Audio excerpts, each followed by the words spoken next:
This week we're going to take a look at the results of the USDA monthly supply-demand report.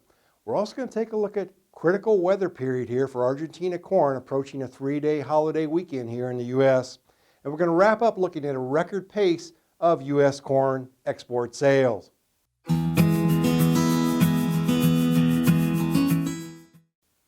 Hi, this is Brian Basting with Advanced Trading. Let's talk about the corn market. Well, there's a lot going on, so let's get right to it. The USDA's monthly supply-demand report was released on Tuesday, February 9th. Let's take a look at the results of that report. A lot of numbers here, but let's get right to it and highlight corn. This is where the market was caught off guard on Tuesday. The carryout for U.S. corn was pegged at 1.502 billion bushels. Now that was lower by 50 million bushels compared to January, but look at that average trade estimate. In the wake of aggressive U.S. export sales to China, the trade was looking for a larger forecast of exports and a lower carryout of 1.363. And look at the range. The actual number was right at the top end of the range. So what we saw was the market was as much as 10 cents higher a minute or two before the report was released at 11 o'clock Central Time. And by the time the report was released, a minute or two after 11 o'clock Central Time, the market was 10 cents lower.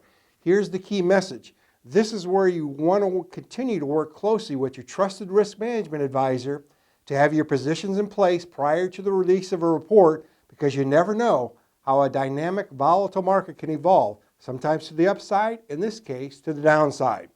Let's move on now and briefly look at South American crop projections. Brazil corn was unchanged and Argentina corn were also unchanged.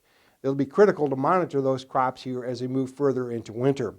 The key issue here is the corn imports by China were increased by 6.5 million tons. You can see to 24 million tons here in the February report. So that's the driver in the corn market right now. Let's move forward now and look at Argentina weather. Looking at, again, our map here of Argentina corn production, those three key provinces of Cordoba, Buenos Aires, and Santa Fe. Moving on now to our slide courtesy of T-storm weather, you can see that over the 7-day period, it's getting a little dry in the topsoil here. And the reason that that's important is that later planted corn in Argentina is pollinating as we speak.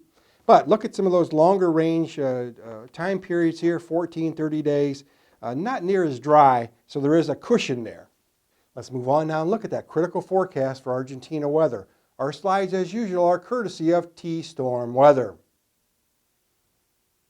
Now, the reason this forecast is so critical this weekend is because, remember, it's a 3-day holiday weekend. Monday, there'll be no trading due to President's Day, so the market will close at Friday afternoon and won't reopen again until Monday night. Looking at the next 2 weeks here, you can see not much rain across those key corn-growing provinces. Moving on now, it does look like it's going to be cool across those areas as far as temperatures during pollination.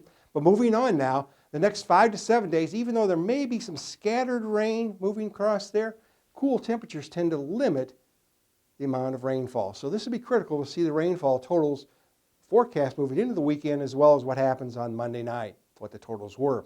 Our final weather slide here, looking at the next 2 weeks, you can see not much rainfall there. Again, a lot can change in the weather, as we all know, during corn pollination. Let's move on now and look briefly at a record pace of U.S. corn export sales here.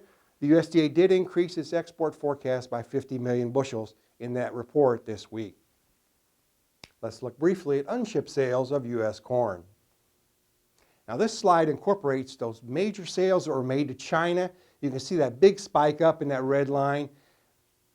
China alone has purchased 455 million bushels more than a year ago, and of course that's a record level. We anticipate U.S. corn export shipments will really spike here moving into late February and especially into March and April.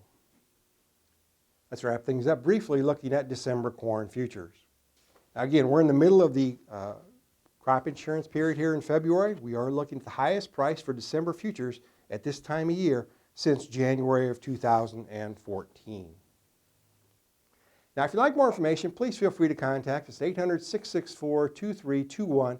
We'll put you in contact with one of our risk management consultants who'll be happy to visit with you at your convenience. And remember, we upload every Wednesday. Make sure to subscribe to our channel to never miss an upload. Thanks a lot. Hope you have a good week.